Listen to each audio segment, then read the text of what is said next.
નમસ્તે મિત્રો, ફરી એકવાર સ્વાગત છે તમારું એક નવી વાર્તાની અંદર। આ વિડીયોને પૂરેપૂરો જોજો, તમને પણ પાણી આવી જશે। આ વાત 2 મહિના પહેલાની છે, જ્યારે હું ડિલિવરી બોય તરીકે પાર્ટ ટાઈમ જોબ કરી રહ્યો હતો અને એકવાર હું સાંજે ડિલિવરી આપવા એક ઘરે ગયો ત્યારે ત્યાં 2 છોકરીઓ હતી। મને ખૂબ જ તરસ લાગી હતી એટલે મેં પીવા માટે પાણી માંગ્યું, પણ તેણે પાણીમાં કાંઈ ભેળવીને મને પીવડાવી દીધું અને મને તે રૂમમાં ખેંચી ગઈ અને પછી જે થયું તે જાણીને તમારા હોશ ઉડી જશે। મારું નામ પ્રદીપ છે અને હું ભાવનગર જિલ્લાની અંદર કુકડિયા ગામમાં રહું છું। મારા પિતા મજૂરી કરીને મારા પરિવારનું ભરણપોષણ કરે છે। મારા પરિવારમાં મારા મમ્મી પપ્પા અને એક નાનો ભાઈ હતો। હું જ્યારે કોલેજમાં ભણતો હતો ત્યારે મારી કોલેજની ફી અને મારો પોતાનો ખર્ચો કાઢવા માટે મેં એક પાર્ટ ટાઈમ નોકરી શોધી લીધી।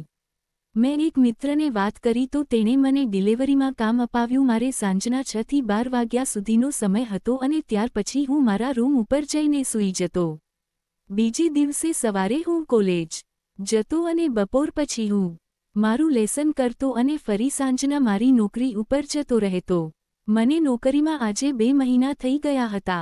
ઘણા બધા કસ્ટમર મને મારા નામથી ઓળખવા લાગ્યા હતા, કારણ કે મારે એકના એક ઘરે ઘણી વખત ભોજન આપવા જવાનું થતું અને તેને મારી સર્વિસ ખૂબ જ પસંદ આવતી। તે લોકો જ્યારે પણ ઓર્ડર આપતા ત્યારે મને મોબાઈલ ઉપર કોલ કરીને કહી દેતા હતા અને હું તેમનું પાર્સલ તેમને ડિલિવર કરી દેતો હતો। એક દિવસ એવું થયું કે રાત્રે 10 વાગ્યે મને એક ડિલિવરીનો ઓર્ડર મળ્યો। હું તેમનું પાર્સલ પેક કરાવીને ડિલિવરી માટે નીકળી ગયો। સોસાયટી થોડી દૂર હતી, તેથી જવામાં થોડો વધારે સમય લાગે તેમ હતો। જ્યારે હું તેમના ઘરે પહોંચ્યો તો અંદરથી મ્યુઝિકનો અવાજ આવી રહ્યો હતો। મેં દરવાજાની ડોર બેલ વગાડી। એક છોકરીએ દરવાજો ખોલ્યો।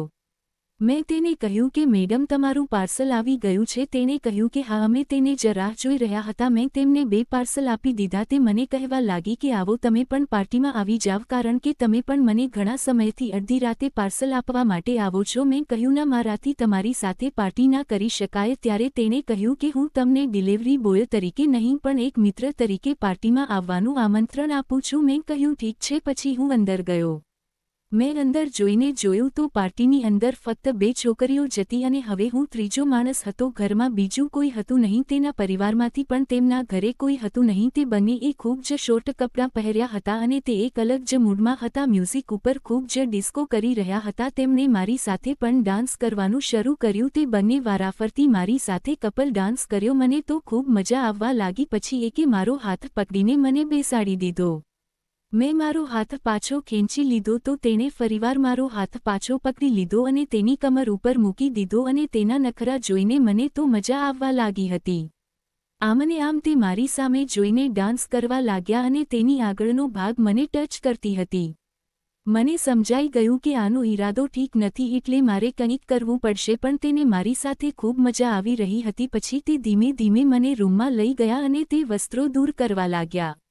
મેં તેને કહ્યું, તમે આ શું કરો છો? તો તેણે કહ્યું, આજે મારો બર્થડે છે અને હું બર્થડે ગિફ્ટની અંદર આ ક્રીમ રોલ ખાવા માંગુ છું। તમે મને ગિફ્ટમાં ક્રીમ રોલ આપીને મારી ઈચ્છા પૂરી કરી દો। મેં કહ્યું, ના, એવું નહીં થાય। તો તેણે કહ્યું, તમને ક્રીમ રોલ આપવામાં વાંધો શું છે? તો મેં કહ્યું, મારી પણ ઈચ્છા છે અને હું તમને ના નથી પાડી રહ્યો, પણ મને થોડી શરમ લાગે છે। ત્યાર પછી અમે બંને કબાટમાંથી વસ્ત્રો દૂર કર્યા। તેણે ઝડપથી મારા થેલામાંથી ક્રીમ રોલ કાઢ્યો અને ખાવા લાગ્યા। તેણે કહ્યું કે આ ક્રીમ રોલ ખૂબ જ મીઠો અને તાજો છે અને તેણે ક્રીમ રોલ ખાવાની મજા લેવાનું શરૂ કર્યું। થોડીવાર પછી તેમની બહેન પણ રૂમની અંદર આવ્યા અને તે કહેવા લાગી કે તમે બધા આ શું કરી રહ્યા છો? તમે એકલા ખાવ છો તો મને પણ થોડો ક્રીમ રોલ ખાવા માટે આપો।